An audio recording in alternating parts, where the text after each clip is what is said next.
So here's my question to you as we start this episode today. About, I'm estimating I've lost all sense of time, but 3 months ago, maybe a little more, you cold turkeyed your marijuana use. You're off. You're done. You're out. To be totally honest, Yeah. I slipped a couple of times Okay. and was upset that I did under tense circumstances. Well, I know situational you've stuff. had some stuff. Yeah. But I'm out. Okay.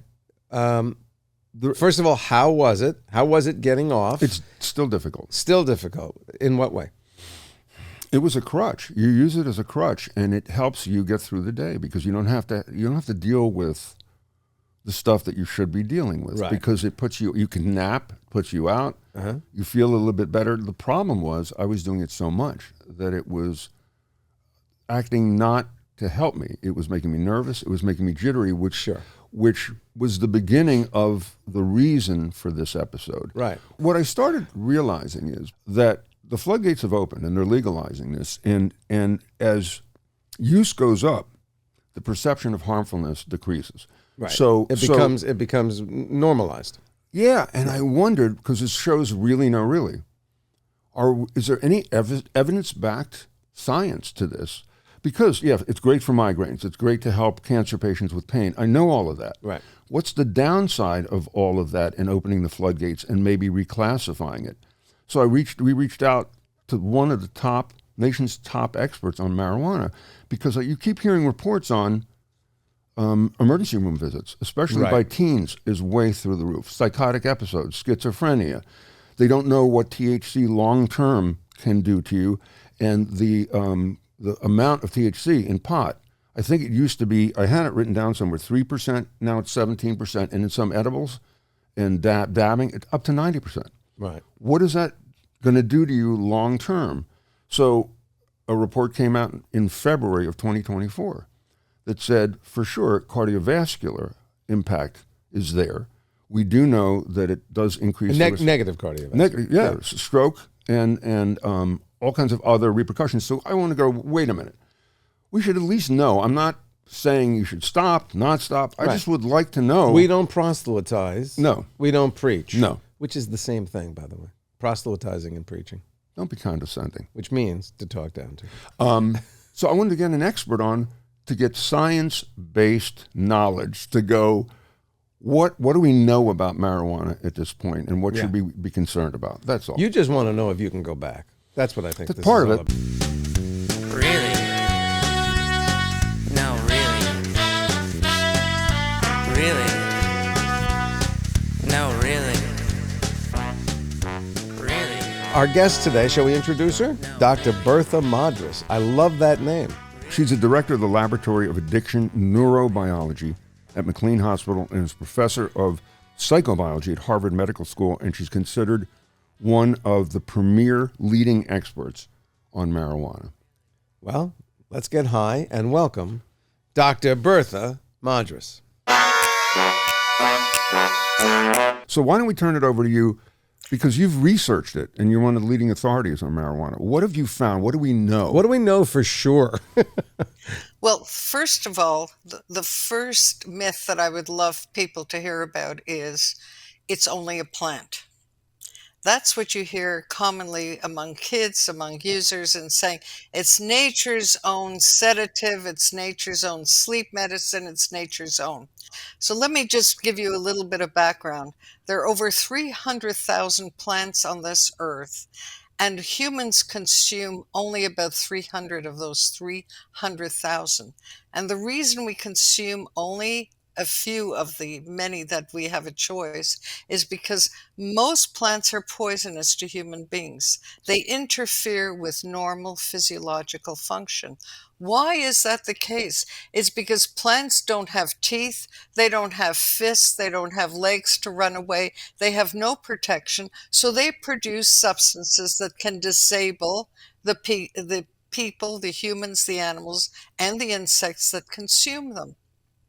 Now, marijuana happens to have in it, regardless of its sativa or indica, it has THC, delta-9 tetrahydrocannabinol, which is a psychoactive compound that interferes with normal brain communication. And It is likely, because an experiment was done recently in India, it is likely that the plant uses THC to interfere with the nervous system of things that consume it. And so it is probably one of marijuana's protective factors. Wow. It's as simple as that. Now, the thing that I would love to emphasize here is the number of parents, the number of young people, adolescents, young adults that have told me over and over again, if only I knew, before they went down the path that led them to addiction, psychosis, poor grades in school, loss of motivation. I can go on and on, but let's begin with specific questions. Let's talk about the medicinal benefits. Do we know scientifically? Because I get a migraine. Does a doctor say take 3 hits of an indica and that will help your migraine? Do we know? We don't know dosing. Do we know long-term effects? So And just those even two if things. there are definitive positive uses for marijuana. Okay, so in terms of definitive positive uses, first of all, there are no definitive studies that provide evidence that marijuana, the smoke plant, has any strong medicinal benefits, period. All the meta-analyses, all the papers say that it may be a mild pain-reducing substance. It may induce sleep, but it also could promote sleep disorders eventually with chronic use and so on and so forth. It may prevent vomiting, but after very high doses, frequent use, it can promote vomiting. Cannabis hyperemesis syndrome is not frequent, but people have these symptoms. They have to go to emergency departments. They have to take hot showers to get rid of them. Almost every therapeutic benefit that has been touted for marijuana, first of all, does not have potent, high quality science behind it, and alternatives exist that are generally safer than marijuana. And Dr. Madras, does that include the reported pain relief benefits of use? The reported pain reliefs, we don't even have side by side comparisons with over the counter medications like ibuprofen or other non-steroidal anti-inflammatories. But marijuana is a very mild pain-reducing substance, and people began to promote it in the early 2020s as a substitute for the opioid crisis, and that was pure, pure fiction. It Wow. does not substitute for opioids. It cannot reduce pain to the extent that opioids do. And the alternatives that are over the counter are much safer. So, interestingly, alcohol metabolizes a certain way in the system. How does THC, and when I say THC, I understand there are like 300 chemicals in marijuana, if you can address that, but how does it metabolize? What happens when somebody takes it in as opposed to alcohol, the comparison there? It's an excellent question. There are over 700 chemicals in the marijuana plant Great. and over 107 cannabinoids that the marijuana plant produces. The primary ones are THC and cannabidiol. When a person consumes marijuana, the thing you have to know is the chemistry of THC is completely different than alcohol. Alcohol is a substance that dissolves in fat, it dissolves in water. So within 1 to 2 hours, depending on what you've eaten, alcohol clears from the body. So 1 drink per hour, 1 drink every 2 hours, and the effects are gone. Because marijuana's chemistry is such that it's very fatty, it loves to stick in fat, it dissolves in fat. The brain is a fatty organ. The brain uses fats to insulate its wires so that it doesn't get wiring mixed up. And marijuana accumulates in the brain, and it can last for at least 8 to 24 hours before it clears entirely. Heavy users, you can still detect THC in their blood after 3 to 4 weeks. Huh. Because it's going to be absorbed by the fat and it'll be slowly, slowly leached out. Well, and now you said there's 700 chemicals in the plant. Yes. Correct. The other thing that happened years ago, I wanted to do a thing where I compared alcohol to impairment to cell phone distraction to pot. The radio station I work for wouldn't let me do two of them, but I did a driving test with supervision by the DA. And at that time, they went to different places to buy the marijuana just to see what was in it. And they found mold, they found pesticides, they found all kinds of stuff. And I was wondering, with today's regulations, is it regulated to the point that when you go to a dispensary and you buy something, that you know that there's some kind of quality assurance to it, or is that complete nonsense? Does that mean nothing? Still the Wild West, right? Complete nonsense. There are regulations in place.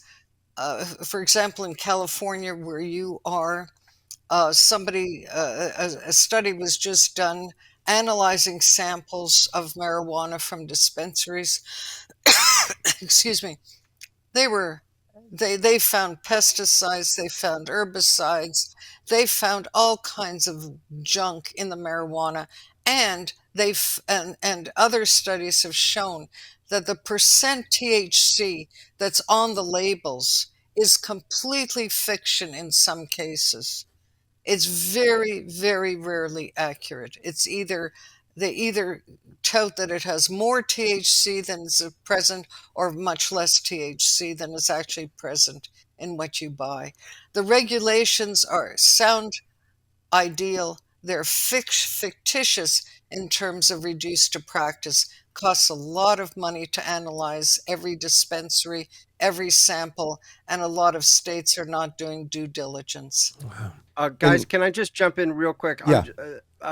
Dr. Madras, if you could bring your camera down a little bit when the sun hits through the Yeah, I'm going to try to find a place that's less sunny. Sorry. That's okay. I know you're fighting it. I'm fighting tooth and nail. It's a beautiful room, though, by gosh. Well, Yeah, we've seen almost your entire house. Yeah, the house is beautiful. You've done very well for yourself, Lovely and you have place. wonderful taste. Lovely place, lovely place. There you go. that's Wonderful. good, that's there good. you go. We can see partial family members behind. There you go. Okay. So looks like there's an audience. It's great. That's wonderful. Thanks. You can tell your kids you got them into the really. thing. So that's the whole gang behind there me. you go. Yeah, exactly. Congratulations. That's great. This is the darkest I love it. part No, of it's the wonderful. room. That's good. It's hilarious. So, Doug, I wanted to ask a question in regard to the addictiveness of this. I have someone in my life who, uses marijuana with some frequency. I have seen them, say, I'm going to set this schedule and set it. I've seen them not be able to hold the schedule. I've also seen them to be able to go away for 2 weeks where they can't travel with it, and they go off it immediately and they're fine for 2 weeks and they come back. So, how addictive or not is this substance? Well, it's very interesting. And I'm smiling because the statistics are coming out now that are so, I mean, they're almost astonishing, but for me, they probably shouldn't be. Right now, some of the best epidemiologists in the country have reported that 29% of people who use marijuana, either for recreational purposes or for medical purposes, have a cannabis use disorder. Wow. A third of the people. Now, why is that so? Because people using it for so-called medicinal purposes are using daily or 5 times daily or 10 times daily. And the risks of becoming addicted to marijuana increase depending on how frequently you use. So if you use daily, the risks are about 30 to 50%. Oh boy. And when you have this condition that you said, I missed it, but you're addicted to it. What are the you used a phrase saying that 30% of people have this thing. What are the signs of that? What are the symptoms of that? Well, the symptoms are standard symptoms for use disorders, substance use disorders. It means not meeting commitments. It means being disinterested in in things and things that you normally are. It means trying to quit and being unable to quit frequently. There are 11 criteria for substance use disorders. The interesting thing is somebody in the National Survey on Drug Use and Health compared the symptoms of alcohol use disorder with cannabis use disorder, and they found that the symptoms that are categorized as more moderate to, in this moderate to severe category are higher for marijuana than for alcohol. In alcohol, there are more numbers of people in the mild to moderate range, Than there are with and with pot. Wow. yeah. So when I used it and was really using it a lot, it became the opposite. Because I was starting to read about it and find out about it because I have kids too, and I'm concerned. And I started to have anxiety. I started to have disinterest. I started also aggression. Like I would snap. My personality changed. And now I hear that ER visits are up, especially among young people, with psychosis, suicidal planning. I mean, is that accurate, and to what extent? What percentage of marijuana use can be attributed to that? Well, psychosis has been a very controversial issue until I think the data that has come in the past 10 years. So psychosis, as you know, there's many causes of psychosis. Some of them are and some of them can be metabolic, some are drug induced, and so on. But the association between psychosis and schizophrenia, which means an enduring psychosis, and marijuana is getting so strong that more and more people are claiming that it's a cause of schizophrenia, not just An associated association. with it. That's right. And why is that? First of all, it's dose response. The more you use, the more frequently you use, the more likely you have to develop a schizophrenia. Secondly, in 7 countries at least where they have looked at people with early onset marijuana use, the risks of developing schizophrenia are higher than if you never touched marijuana during your young adolescent or young adult. So, and there's 6 criteria for causality, and marijuana, I think, fulfills at least 5 of those. Do you get, as I'm listening to this, all I'm hearing is, like, from my past of bringing this stuff up, oh, these guys have an agenda. They went into this for a reason. Did you get into this one, any kind of agenda, number one? And number two, what kind of pushback do you get? Because you must get pushback. So, first of all, agenda. I am not a drug user. I don't use alcohol. It's not that I have an aversion to alcohol, it's that I simply don't, I just fall asleep with it. So there's no point in missing the Right. party if you're going to go to sleep. Right. I have always observed, when I was a kid, I observed what happens to people using drugs. And in my childhood, which was 100 years ago, we had 1 or 2 kids who started using marijuana and they went downhill very fast. And I was stunned by that. That didn't inject into me a passion about it until I was a graduate student and I was asked to try to find out how LSD works. And I started to read the literature on the psychiatric uses of LSD at that time, and they were malevolent, the effects of LSD. And gradually, I became more and more interested in trying to protect the human brain. My real passion is the magnificence of the human brain. It's the one thing that makes us human. It's the repository of our humanity. And drugs can interfere with normal human brain function and derail people's potential. That became my motivation.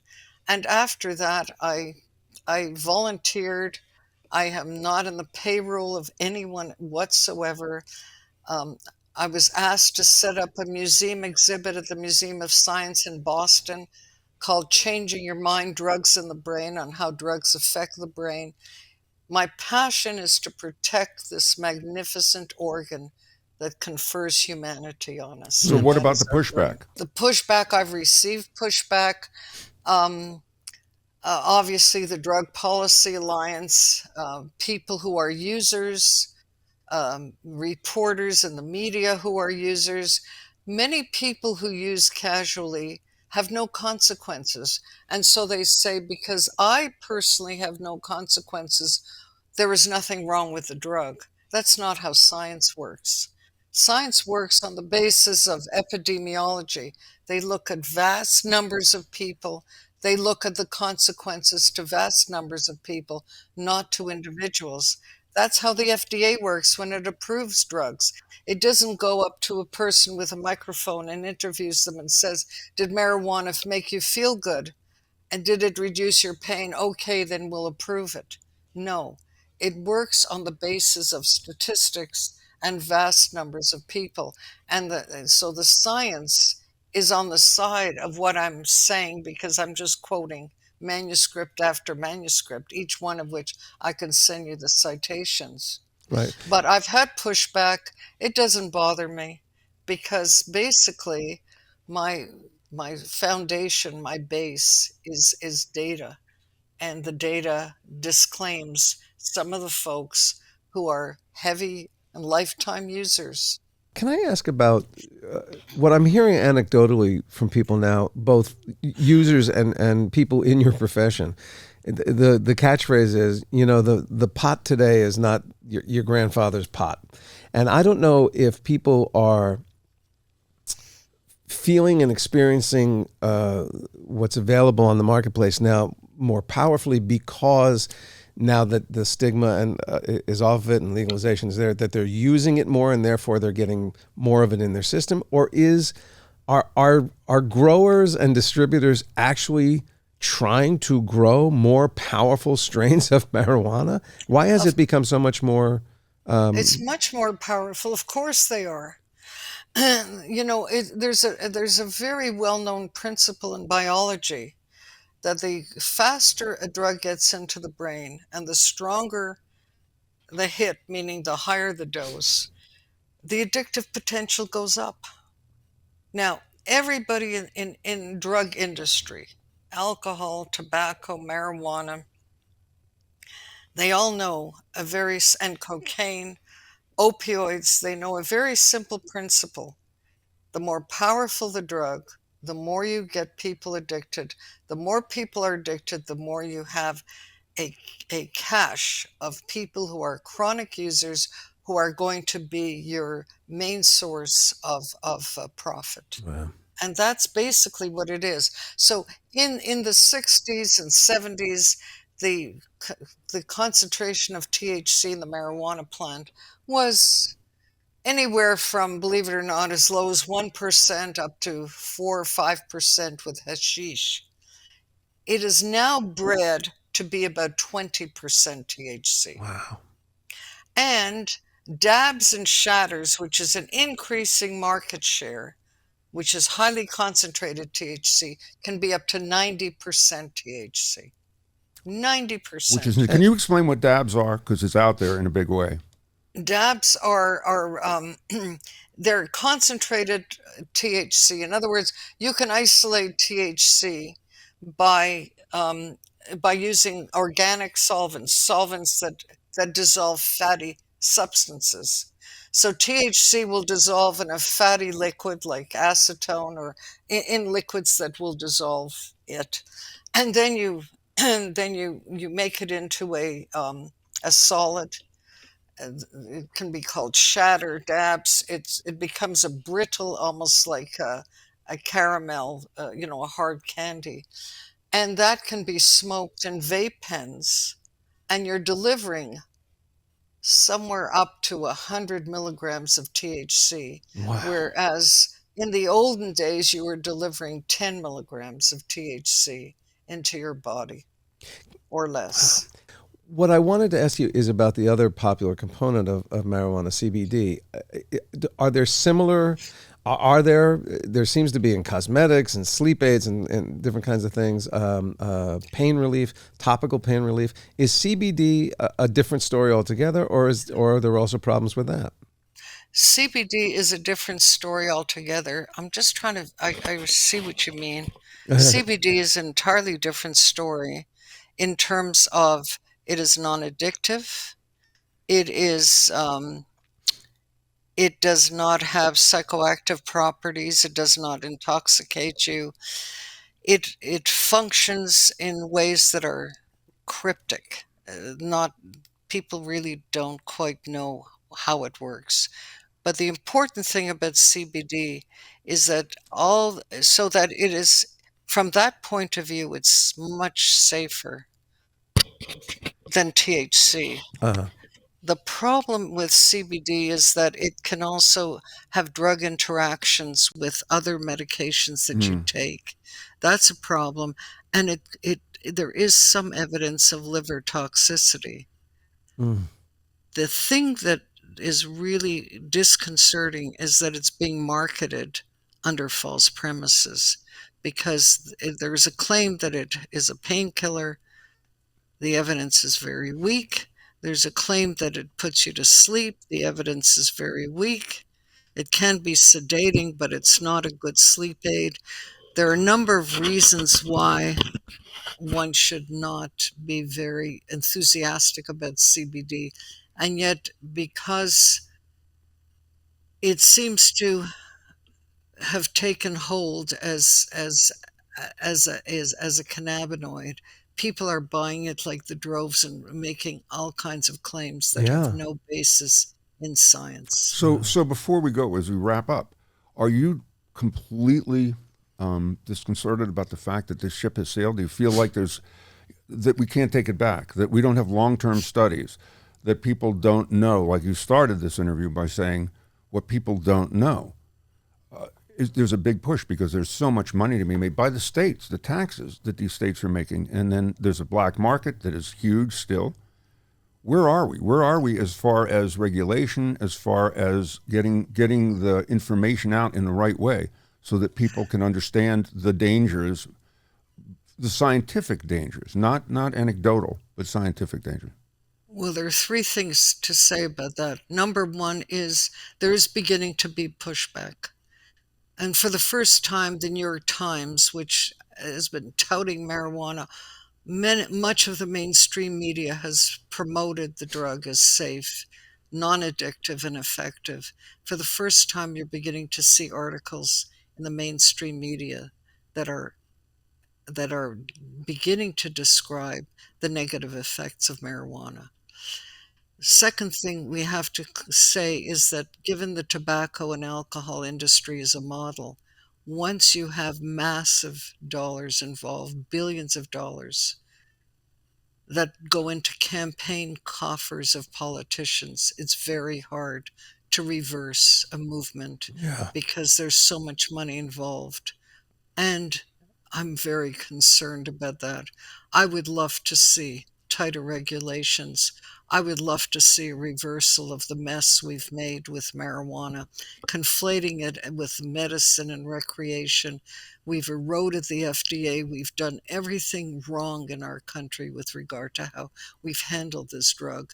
And there are countries, I was just at the United Nations headquarters of the Office on Drugs and Crime in Vienna, and we heard from Latin American countries, South American, saying that they're beginning to reverse their loose regulations on marijuana. They're beginning to tighten them because they realize what consequences there are. We may have to follow other countries' leads rather than other countries following our lead in the future. The third issue that I'm worried about is that the same playbook that has been used for marijuana is being used for hallucinogens, psychedelics. And I'm extremely worried about that because I know what happened to a lot of people in the 1960s and 70s, and I'm praying that it doesn't happen again in our nation. I have three little questions for you. They're all kind of fast. Number one, if you're having to use it, is there a benefit to edibles rather than smoking? The edibles, there's different reasons for people going into emergency rooms with edibles versus smokables. And because the edibles don't kick in until a few hours, because it takes long for digestion to absorb the THC and they get it into your cardiovascular system, we are seeing more cases of edibles giving rise to uh, different types of problems than smoking. Smoking is associated more with psychosis. Edibles are associated more with other types of symptoms in emergency departments, including overdoses, including gastrointestinal issues. Okay. So they're not the identical thing because they're the way that it's called pharmacokinetics, the way they enter into the bloodstream, the way they are absorbed is quite different. Um, Smoking marijuana is a direct hit to the brain because the lung surface is the size of a tennis court, and therefore it absorbs rapidly into the blood system, gets into the brain as a huge bolus. With edibles, it takes longer, but you can get a very high dose over a period of time because of the slow absorption.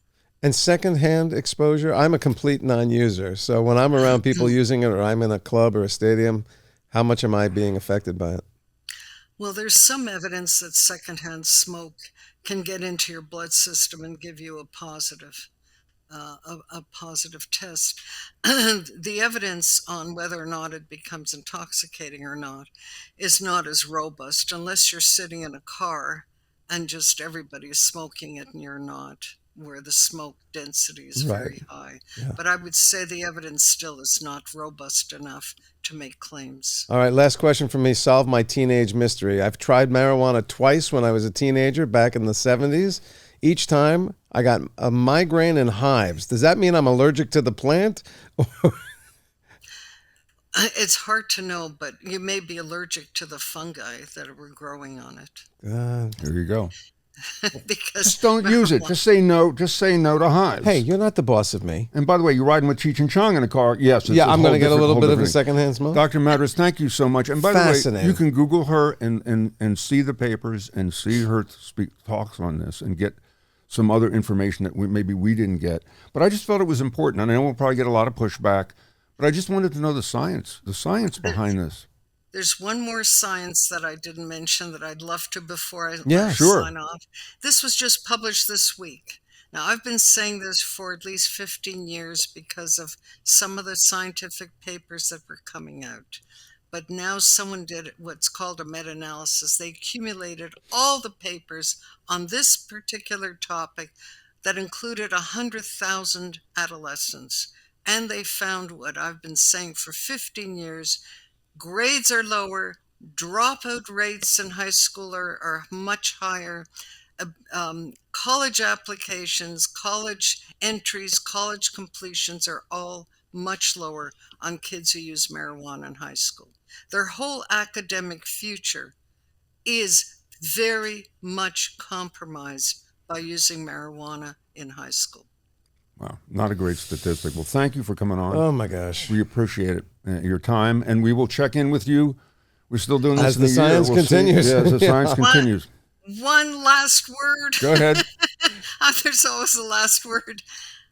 At Harvard, I am developing with a team in the vice provost's office a course on what caregivers should know in order to protect their children from drugs. It'll be available free of charge throughout the entire world next year. Fantastic. Well, we will do us a favor. When that goes online and becomes available, would you please contact us and we will make our audience aware of it as well? With pleasure. And Thank by the you way, so I might say you have a lovely family. Lovely. Lovely. Oh, they'll kill me. No, they'll be thrilled. Thank you so much. Again, thanks for your time. I know how busy you are. You're welcome. Bye-bye. How does a guy, seriously, based on what we just learned, how does a guy like Snoop or Seth Rogen, who admittedly are habitual user. How are they so productive? How are they so They together? lie about it.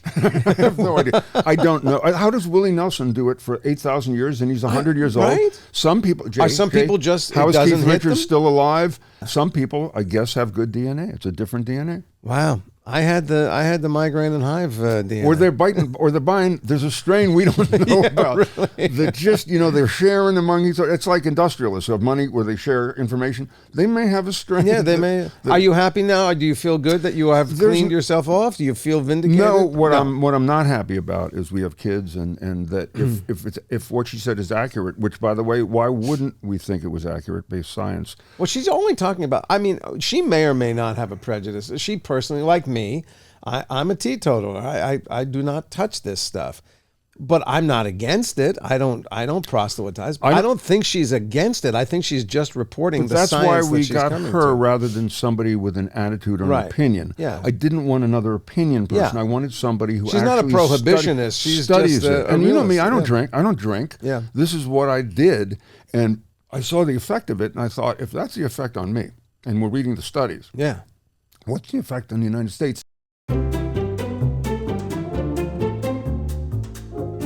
It's very interesting that marijuana now is I would say it's an exclusive club, but not really. It's the club of things that Americans do that are bad for us, and we just don't care. And not just Americans, but yes, that's true. Yeah. It's global. Yes, It's well, global. hamburgers. How many hamburgers do you eat a week? A week? A week. You'd have to go a month. By Me too, a month. Maybe one a month. Maybe one a month here too. The average consumption of hamburgers by Americans is 3 a week. And that's bad. No, it's great. Okay. It's totally good. How about soda? How about sodas? Soda is a chronic problem in this country. I do know that. How many gallons does the average American consume each year? Well, are we talking Each Eric year. Badland's Yeah, he does it in a day. No, average. We take the bad. I don't know, but my wife is Bertha. my wife is addicted to Diet Coke, which drives me crazy. I don't know how many gallons. Laurie, producer Laurie, do you drink soda?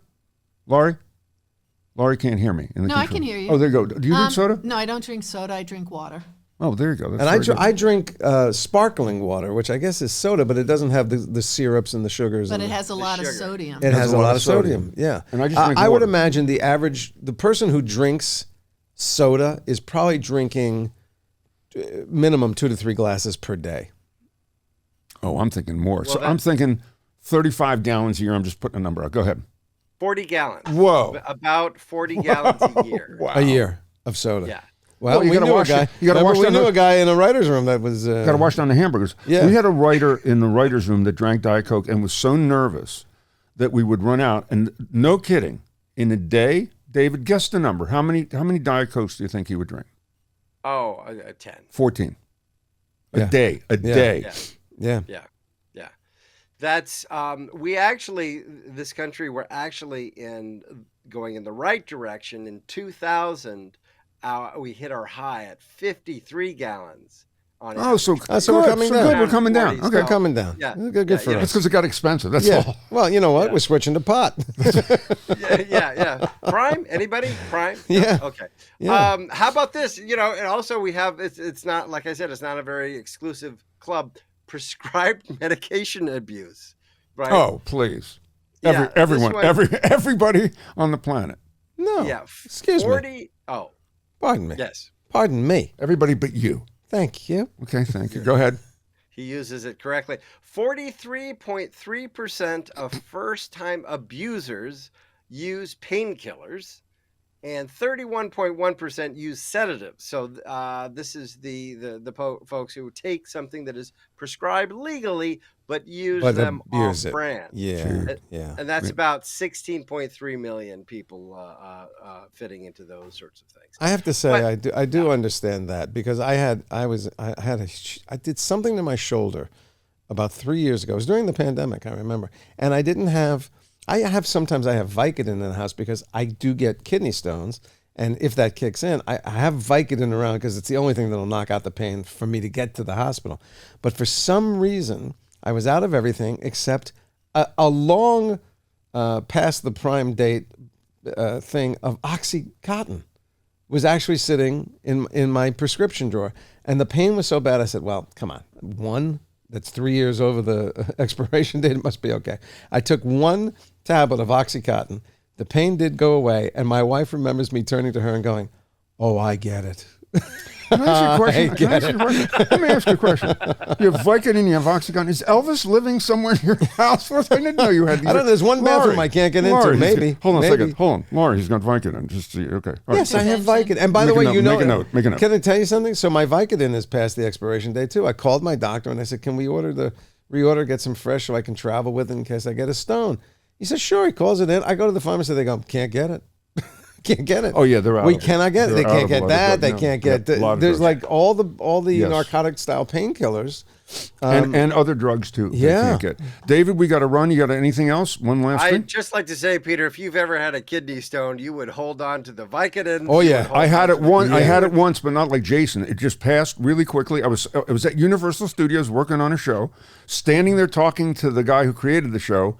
Next thing I know, I dropped like a bag of potatoes to the floor. Yeah. It was that quick, and it passed in the bathroom right away. But man, the pain, I know Jason's had it where it's been insane. Mine thankfully passed, but the pain for that moment, I would have taken his Vicodin, his Oxycontin, and yours, and then eaten 3 hamburgers. Yeah. Thank you, man. But cyanide would have been fine Oh, if they boy. told me. Oh, boy. Well, thanks. All right. So that's it. You're done with that's it? Staying clean? Can we count on you? Oh, yeah. right. Yeah. After what we heard today, All right. 100%. Thank you, everybody. Good luck out there. David, thank you. Producer Lori, thank you. Lori's We'll see you high as a next time. kite. She's in the window high as a Oh, kite. but she's saying he's got how Oh, much? my She's got God. what in the house? Yeah, right.